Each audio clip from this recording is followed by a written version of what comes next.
Paper 2 में projectile के ऊपर एक क्वेश्चन आया है, वो कर लेते हैं। क्वेश्चन मैं आपको समझाता हूं क्या है, क्वेश्चन करते हैं।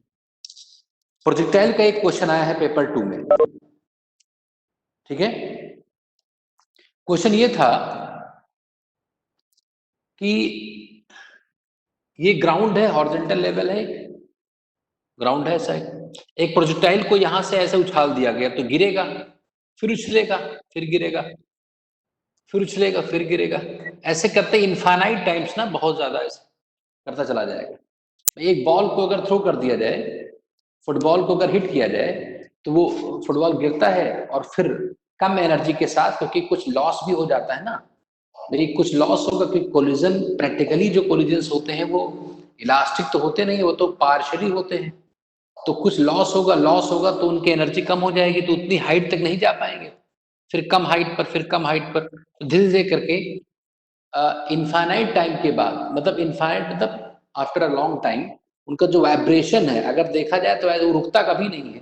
अगर एक फुटबॉल को तुम ऐसे ड्रॉप कर दो तो बहुत देर तक उसके मॉलिक्यूलर रेंज में ना, मॉलिक्यूलर ऑर्डर में वो ऐसे से उछलता रहता है, बहुत छोटा हो जाता है, जो हमें हमारे जो आइज की रेजोल्यूशन है उसको पहचान नहीं पाती।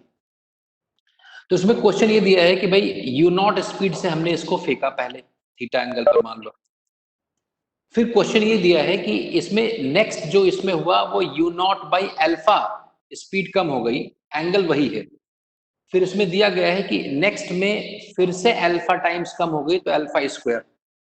इस तरीके से एनथ की अगर हम बात करें, एनथ, तो एनथ वाले में एंगल वही है, प्रोजेक्शन का एंगल वही है, लेकिन इसमें क्या है कि स्पीड कम होती जा रही है, तो एनथ के बाद अल्फा की पावर एन, ये प्रोजेक्शन स्पीड हो गई है। इसमें गिवन भी है कि एवरेज वेलोसिटी गिवन है, एवरेज वेलोसिटी ड्यूरिंग फर्स्ट, है ना, before first impact, before first impact, है ना, फर्स्ट इंपैक्ट।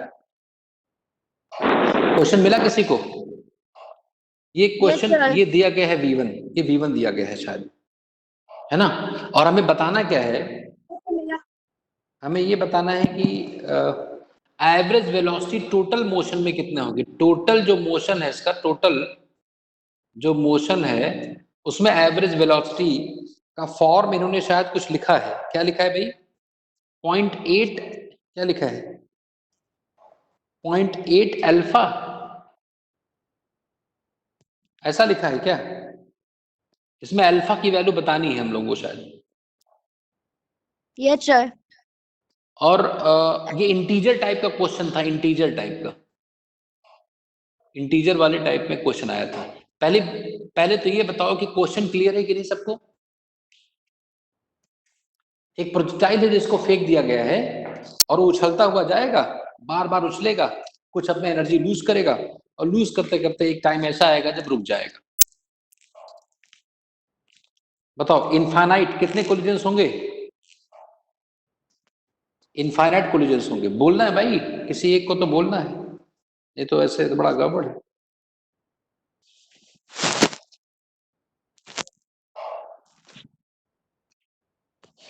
ठीक है ना।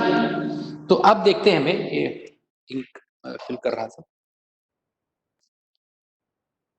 अब देखो भाई, तो ये बताओ कि पहले वाले प्रोजेक्टाइल की इसकी अगर बात करें तो इसका यहां से यहां तक, अगर मैं फर्स्ट प्रोजेक्टाइल, फर्स्ट वाले एक शेप की बात करूं, तो इसमें यहां से यहां तक पार्टिकल का डिस्प्लेसमेंट हॉरिजॉन्टल ही है, वर्टिकल तो जीरो है, क्योंकि जिस लेवल में था उसी लेवल पे आ गया।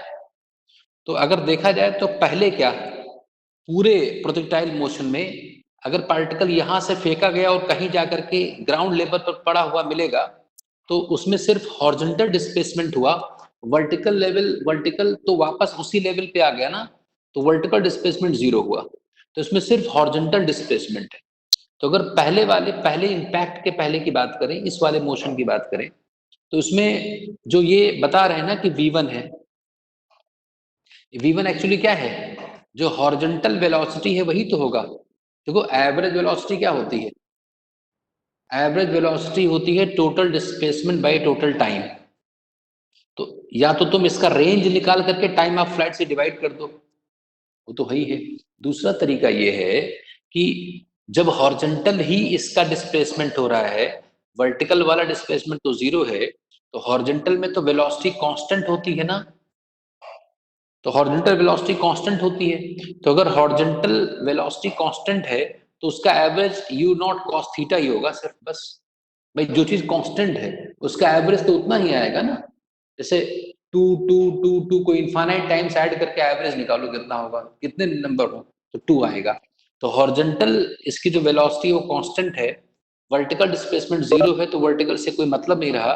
तो हॉरिजॉन्टल इसका जो डिस्प्लेसमेंट है, जो एवरेज वेलोसिटी है, यू नॉट कॉस थीटा। इसका मतलब V1 जो क्वेश्चन में लिखा है वो यू नॉट कॉस थीटा लिखा, ये मैं समझ गया। बताओ यहाँ ये पॉइंट क्लियर है कि नहीं? बोलो। टोटल मोशन के लिए एवरेज वेलोसिटी क्या होगी? Total horizontal displacement, total horizontal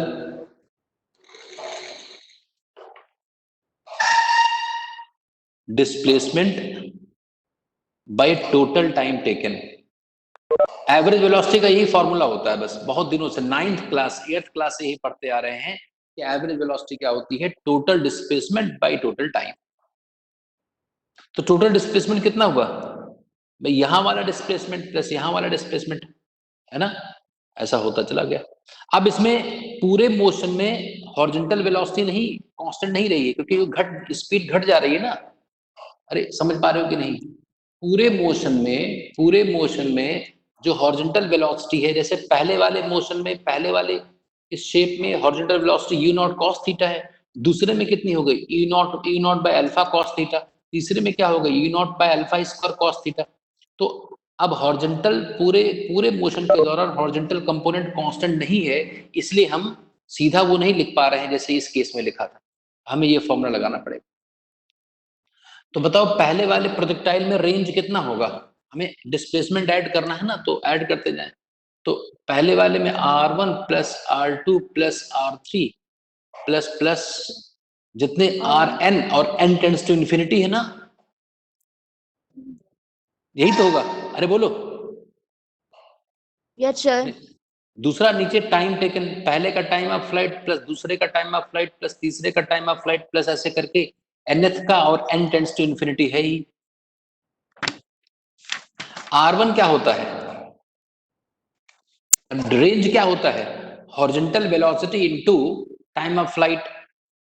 तो u naught cos theta into T1 plus u naught by alpha cos theta into T2 plus plus plus u naught cos theta u naught by alpha की power n Tn divided by T1 plus T2 plus T3। बस values रखोगे आ जाएगा, GP का सम बनेगा ये और निकल आएगा। अब इसमें देखो T1 क्या होगा? अरे T1 का फॉर्मूला क्या होगा? U u sine naught theta by cos theta, u naught cos theta तो सब में कॉमन आ गया, u naught cos theta common आ गया। T1 क्या होता है? 2u sine theta, 2u naught sine sine theta theta by g by. Yes sir. Plus, अब इसमें भी सब कॉमन बनता चला जाएगा देखो, क्योंकि भाई 2u नॉट बाई अल्फा, हाँ, और एक अल्फा यहां से बचा हुआ था भाई, जब हमने you naught cos theta common लिया था तो 1 बाय अल्फा तो बचा हुआ था ना यहाँ से, और T2 में भी एक अल्फा आ जाएगा, तो यहां से अल्फा स्क्वायर नीचे आ जाएगा, तो यू नॉट बाय अल्फा, है ना, sine theta by alpha square into g, ऐसे बढ़ता चला जाएगा, ऐसे जितने टर्म्स है ऐसे नीचे आ जाएगा। नीचे में देखो 2u साइन थीटा तो हर जगह कॉमन होगा भाई, 2u naught sine theta by g, ये तो कॉमन होगा, पहले में 1 होगा, दूसरे में 1 बाय अल्फा होगा, तीसरे में 1 बाय अल्फा स्क्वायर होगा, up to infinity. Dot of अब ये यहां से देखो u naught two two sine theta हर जगह से कट जाएगा, है ना। एक जी, यहां से जी भी कट जाएगा हर जगह से। क्या बचेगा इसमें, क्या बचेगा? अब तो सॉल्व कर लो, बस आ जाएगा, कोई उसमें है नहीं खास बात। और जीपी का सम, अरे जीपी का सम ही आ जाएगा, यहाँ 1 by alpha square common ratio है, नहीं समझे। जैसे ऊपर वाले में ना, ऊपर वाले में यू नॉट कॉस थीटा, ये तो कॉमन हो जाएगा, और ऊपर बचेगा 1 plus 1 by alpha square plus alpha की power 4 up to infinity terms. और नीचे जो होगा ना, वो सिर्फ 1 plus 1 by alpha plus 1 by alpha square up to infinity. U not cot theta. हाँ, यू नॉट कॉस थीटा तो बाहर रखा, उसको V1 कहा गया था क्वेश्चन में। यू नॉट कॉस थीटा को ही V1 कहा गया था, एवरेज वेलोसिटी।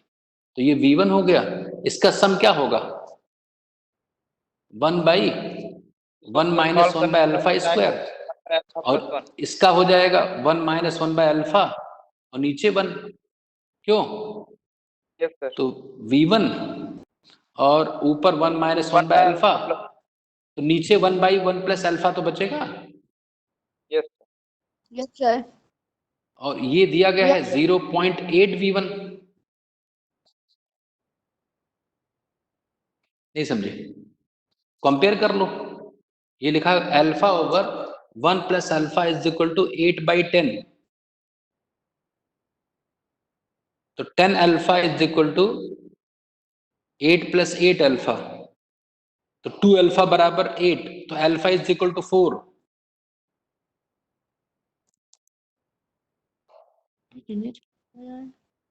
डाउट बोलो।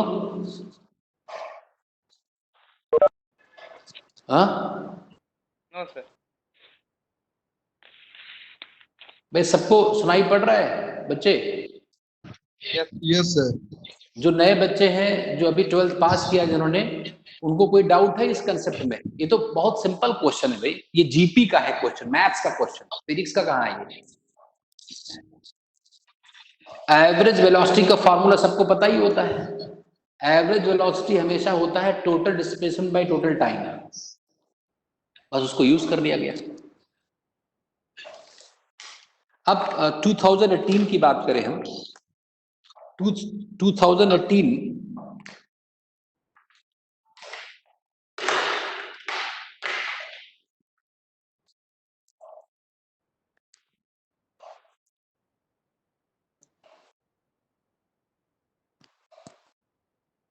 इसको अपने आप से करोगे तो जल्दी हो जाएगा ना। 2018 के पेपर 1 में ना, पेपर 1 में एक क्वेश्चन आया था। पेपर 1 में वेक्टर का क्वेश्चन था, और पेपर 2 में एक प्रोजेक्टाइल का क्वेश्चन था। तो बात ये समझ में आई कि प्रोजेक्टाइल इंपॉर्टेंट है, समझो बात को। तो पेपर 1 में जो वेक्टर का क्वेश्चन था, वो वेक्टर का क्वेश्चन क्या था, इस वाले क्वेश्चन की मैं बात कर रहा हूं पहले। इसमें एक वेक्टर गिवन है ए आई कैप, और दूसरा वेक्टर गिवन है A cos omega T I cap plus sine omega T J cap. Omega given है pi by 6 radians per second. फिर इसमें लिखा है कि एक ऐसा टाइम आता है जब a प्लस बी का मॉड इक्वल हो जाता है √3 a माइनस बी के। किस टाइम पर? किसी टाइम पर, किसी t बराबर टाउ पर एक ऐसा टाइम आता है, पहली बार, फर्स्ट टाइम ना। Yes, sir.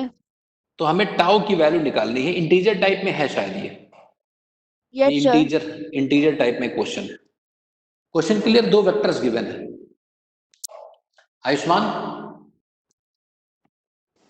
Ayush, hello, Ayushman है क्या? अबे, सर्वेंद्र, अरे बोलो यार तुम लोग को। नहीं है, आयुष्मान नहीं है क्या? है सर। तो लग रहा नींद आ गई क्या? है आयुष, सर, है। देखो, तो जैसे ये एक क्वेश्चन है वेक्टर का, कहने को तो वेक्टर का क्वेश्चन है ये। एक वेक्टर, ये पहला वाला वेक्टर कांस्टेंट है कि वेरिएबल है? ये तो कांस्टेंट है ना। अरे ए आई Yes, कैप, तो मैग्नीट्यूड भी कांस्टेंट है, डायरेक्शन भी कांस्टेंट है। दूसरा जो वेक्टर है बी, ये एक रोटेटिंग वेक्टर है, ये घूमने वाला वेक्टर है। नहीं समझे मेरी बात? अच्छा ये बताओ, बी का मॉड क्या होगा? वेक्टर बी का मॉड क्या होगा? वेक्टर बी का मॉड क्या होगा? अरे जल्दी बोलो भाई। ए होगा ना सर्वेंद्र? हेलो, आवाज नहीं जा रही? Yes sir. वेक्टर बी का मॉड ए होगा ना, cos square theta plus sign buffering square हो थीटा रही। 1 हो जाएगा। हेलो, यस नहीं सर। आ रहा है? yes, sir. तो ये जो बी वेक्टर है इसका मैग्नीट्यूड कांस्टेंट है। अगर किसी वेक्टर का मैग्नीट्यूड कांस्टेंट हो और तब भी वो वेक्टर चेंज हो रहा हो तो उसका टिप सर्कल में घूम रहा है। नहीं समझे मेरी बात?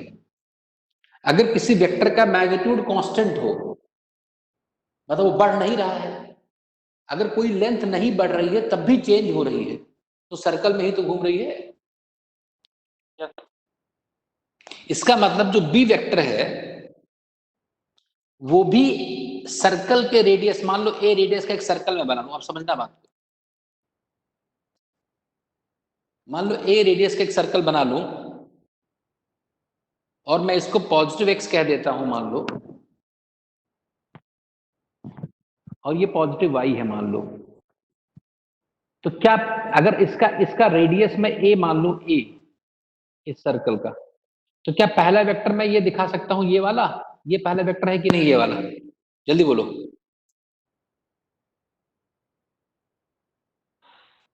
अरे ए आई कैप हुआ कि नहीं ये? Anushka, Yes, sir. ये हुआ कि नहीं ए आई कैप? Yes, sir, हुआ। और दूसरा जो वेक्टर है उसका भी मॉड ए है, तो वो भी है तो रेडियस के बराबर, लेकिन वो घूम रहा है। तो मान लो ओमेगा स्पीड से घूम रहा है तो कहीं यहां पहुंच गया होगा, इसका भी मॉड ए है ना। Yes, sir. और ये ओमेगा टी मान लो, ओमेगा टी, ये जो वेक्टर है ना, ये जो वेक्टर है इसके दो कंपोनेंट्स, एक्स कंपोनेंट कितना होगा, ए कॉस ओमेगा टी। अरे कैसे तुम लोग समझ नहीं पा रहे हो? ये जो वेक्टर मैंने बनाया है इसका ये वाला कंपोनेंट कितना होगा, E cos omega t. और ये ए साइन ओमेगा टी होगा कि नहीं? Yes, sir. तो यही वेक्टर तो ये लिखा है, ये जो मैंने दिखाया है ये बी वेक्टर ही तो है।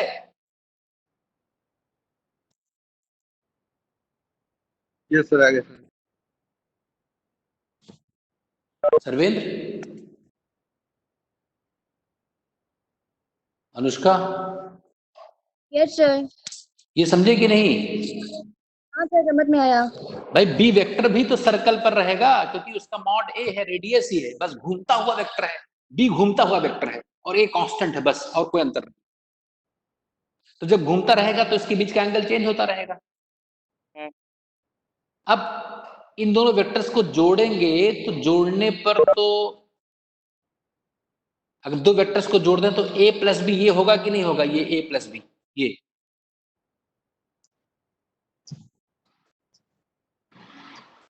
अरे होगा कि नहीं? Yes, sir. और ए माइनस sir. बी ये, और ए माइनस बी ये होगा।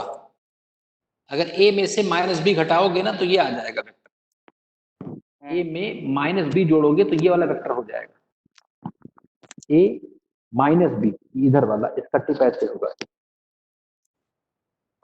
ये ए माइनस बी है ये वाला। ये a माइनस बी है। बोलो, अब ध्यान से देखो, अगर इस पूरे एंगल को मैं थीटा मान लूं तो ये θ/2 होगा, यस सर। और ये रेडियस तो a है, ये a है ना a, तो